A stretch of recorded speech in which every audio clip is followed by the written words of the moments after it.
If you have the idea, it doesn't mean that you are the good manager or leader. The first agency which I had, it actually failed because I wasn't able to manage the team because it grew quite fast. Like many feel that having your own business and being an entrepreneur, it's like easy stuff. It can be like mastered, but these things are coming natural. You need to find a proper job. Proper job. No, I don't want to work for somebody else. There are many people with good business ideas, but one of the major reasons they don't get started is because they don't want to manage people and manage teams. What were your thoughts about it before you started your own business versus now? Yeah, it's very challenging because like we every day meet the people who have the great ideas, and managing teams is really hard thing in today's world, especially when Gen Z and Gen Alpha are entering the workforce. They totally expect different working environments, and it's difficult for the startup founder to form the nice team. And I think in the early stage, if you have the idea, finding the partner, co-founder, or even company who will be helping you setting up the teams and you push the idea development, it's the main target. In today's world, we don't need to be stopped if we don't have the team members behind and we have the good idea. We can be always finding the help in terms of co-founders or other people. And I always tell the people that if you have the idea, it doesn't mean that you are the good manager or leader. Yeah. And we see many problems, like even in today's world, when the startup founders, even though they have the good vision and etc., they don't have these emotional skills and management skills to manage the teams, and it's always better to bring somebody who can do that. So I personally have seen many things even in my startups, and it is one of the most difficult parts, forming the best teams. And I'm sure, Wako, you also have the good insights on that. Yeah, I agree, man. I totally agree because, my first agency which I had, it actually failed because I wasn't able to manage the team because it grew quite fast from 3 people to 25. And the way you manage your first team doesn't mean that you're going to manage the same way like your bigger team. But definitely that's a crucial skill to understand how you manage your guys. And probably the prerequisite for this is you need to understand how to manage yourself, first of all. Like how you manage your schedule, how you learn, how you innovate. And once you have it organized, let's say in SOP, then you exactly see what kind of resources are you lacking. And you just grab those resources. Some are freelancers, some are employees, but overall, in a nutshell, the team is the key to success for any startup. Totally agree. And additionally, I want to add that for many founders, if you are solo doer and you are perfectionist, it's so difficult to work with other people because you think that you will be doing the better if you do it, but you should let it go and let other people shine in your startup. And even if they know better than you, it's good for you because you cannot be mastering every field. You cannot be mastering finance, mastering programming and any other thing. So yeah, just let other people together with you shine. So team is the best thing you can have. Yeah, I agree. And I actually like your approach. We have a similar one. So you're not trying to expand your team in numbers so much. You're trying to teach them new disciplines and new skills. Yes. So it's not like you add every time more new people. It's, let's integrate an AI, let's do this, add this tool, or I don't know, let's learn something new, right? So that's what is making a team definitely better, more skilled, more efficient, and the vision in long term, it comes with this because they see that you take care for the development. It's not like I'm going to exchange you with another. Yeah. I mean, at some point, when I talk to other founders, and they're everybody can be exchanged or replaced. Yes, technically, but I would the team is the main resource. It's gold. If you sell it, even when you exit the business, then you're fucked. Totally agree. It's the biggest golden company you can have in every stage you are in. So. Would you be disappointed if your kids got a real job for life? Since we both have kids, I never thought actually about it even though we have small kids, daughters, even though I want in my mind that they follow the startup life, which I'm following, and then every parent's wish is that somehow back in the mind that what you are doing, you should follow this. But I have a very good example. I hired a software developer. He was 19 years old, and his father had like huge restaurants business, couple chains in our country, Georgia. And his father's only son, he was raising him to transfer all his like businesses, right? But this guy like didn't like anything regarding the restaurants, right? He loved the developing products and etc. And he always had huge fights with his dad, right? And he tried 1 year to return and manage the restaurants, and he left with depression, and then he followed his role. So it's a very good example I've seen in my eyes that whatever your kid chooses, you should respect this direction.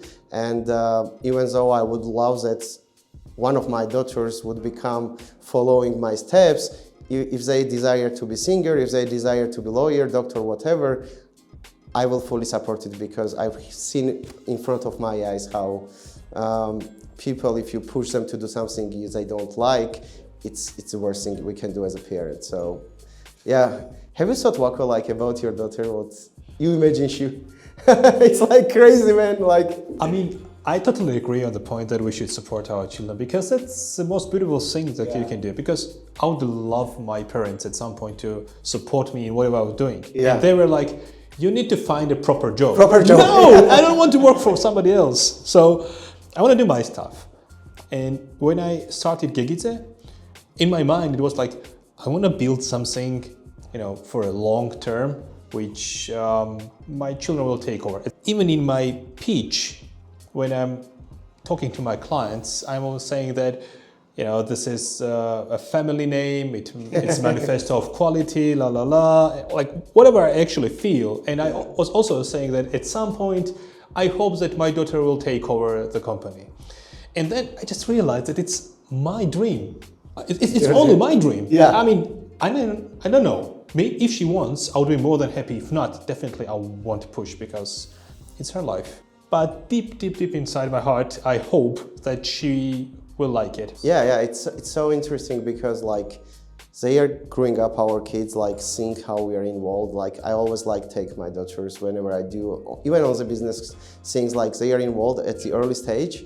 But if they will desire some other things, I would be supporting for sure. But to be very honest, deep in mind, like we would love to like them follow, like our parents were wanting me to work in the bank, get a normal job. Like our old generation parents like dream was, but we chose our way, and now they are more than proud of us. I will be very proud of my daughters, whatever role they will choose. What does running a business involve? I think it's a combination of a lot of stuff, but mainly it's being brave enough to do whatever you think you should be doing, not giving a shit about the fails. Yes. Being open to new ideas and processing it, and also 24/7 dedication to idea. Like it comes intuitively. So yeah, like every entrepreneur's mind like never rests. It's always like in searching for better optimization, new strategies, new vision, how to develop. Like I never seen an entrepreneur who just stops and does nothing. Even though like many feel that having your own business and being an entrepreneur, it's like easy stuff. Actually, like your mind never stops. And we experienced even on ourselves, like even when we go to vacation, it's very hard to shut off. And when you are resting, even more crazy ideas are coming. And so in my case, and in many successful entrepreneurs' case, you are connecting lots of dots, you are involved, and then basically, yeah, this is challenging, but we are ready for it. It's coming as a naturally, and then I don't think that entrepreneurship can be learned and studied in the university. Some basic terms you can like even see in the internet, but I always say like if naturally you don't understand the economics and all the other things, how supply and demand work and how human psychology works, and how you can bring different ideas to table and execute them, it cannot be like learned or something. Like it can be like mastered, but these things are coming naturally. So I agree. Yeah, I also don't believe that everybody can become a manager or can become a entrepreneur. Yeah. It's in your DNA. It's kind of a leadership because yes, you can learn skills, but I can never be a good manager in a way because I'm always trying for innovation, bringing something new, and I'm really bad in controlling stuff and going, from A to B every single day. But I'm always about going from B to C and to D and, getting more and more, leaving a little bit of chaos behind. But then there are people who know how to manage it and they're part of the team. Yeah. This goes back to the team, right? So entrepreneur brings the chaos. I love this. Like same thing happening with me. And if you don't have somebody who just like kind of takes this chaos and puts into the operation and execution, then you are stressing out team members with this. I had even like this year, I was changing like strategies every week and team almost got like overburned. What's happening? Like, give me a rest, like, are we doing this or that? Yeah. I agree. There's one word which I actually like which is quite similar to entrepreneurship, being a pathfinder. Yes. It's like when nobody knows where to go, you just go wherever it takes you. So that's it. We'll find out, right? Yeah, exactly. Describe mindset of an entrepreneur and what it really means for you. It involves everything. So it's not one particular thing, but it's a combination of finance, leadership, accounting, logistics, sales, marketing, HR, that's combo. So you need to understand every structure, every vertical, and most importantly, you need to understand how it works so you can manage. So it's exactly the same way as you understand how to use your digital infrastructure, your tools. So if you know how, let's say, a project management tool works, you can use any project management tool, more or less, right? Or how does the accounting work or how the HR works. So it's basically getting deep, doing a deep dive in all of those structures, understanding the core principles and how you can manage it, and then just taking care of this. That's it. I totally agree with you, Waka. It's like very interesting, broad topic. Many people can be defining it in a different way. But running a business is like taking care of your own child or kid and growing it and letting it go free. In the beginning, it takes most of your energy, and at the end of the day, it should be running independently. You should be able to delegate these things. So running a business has different stages, right? Early stage, you are involved in many directions, and you understand both finances, tech side, project management, vision, strategy, execution. And as your business or kid is growing up, it learns independently how to behave, how to eat, in the business case, how to make revenue, how to go onto the profit. And then as a business owner at this stage, you should be able to delegate these things to the team members so that business doesn't consume you. This is the biggest mistake. When you're running business, you shouldn't create job for yourself, right? It should be basically helping you out to grow, giving you enjoyment. And if you're running a business and like always saying, oh my God, I'm tired, then it's not your job and you should be doing any other thing. So where do you see Georgia in 20 years and your business in it? I think that Georgia is evolving quite well lately, especially last couple of years. And what we as a country and as a nation managed is to learn what kind of resources we have and how we can use it properly in order to achieve higher economical growth. And I think it comes mostly from private sector, from people like you and me and other tech founders, because we bring new knowledge, new clientele, new resources to this country. And then locals understand where they have to go. Let's say when we started an outsourcing and doing remote teams, it was not that popular, but more people are coming. The same way as you are driving the innovation in Web3 and in other verticals, you are showing locals where they have to head to. And all this, I believe that it will be a game changer for this country, for the economical growth, real estate. I hope that in 20 years we are definitely in European Union. yeah, and we are part of this big family, and I hope that locals' life is way different. I would say more like a Danish style, when everybody owns a real estate and they live by just renting it out, and that's it. Well, Georgian favorite style. Yeah, no. And I think they're going to be a hub, best digital hub in the region, because currently we are a bridge between Europe and Asia. So it's going to be a hub of best talents, best lifestyle. It will be a combination of, let's say, Thailand or Bali, for entrepreneurs, and Portugal. So European mindset with affordability and benefits of living locally combined. Good wine, good food, good people, good infrastructure. That's it. And my and your business, we're gonna be leading this. I hope so. Yep. I totally see Waco and me in 20 years.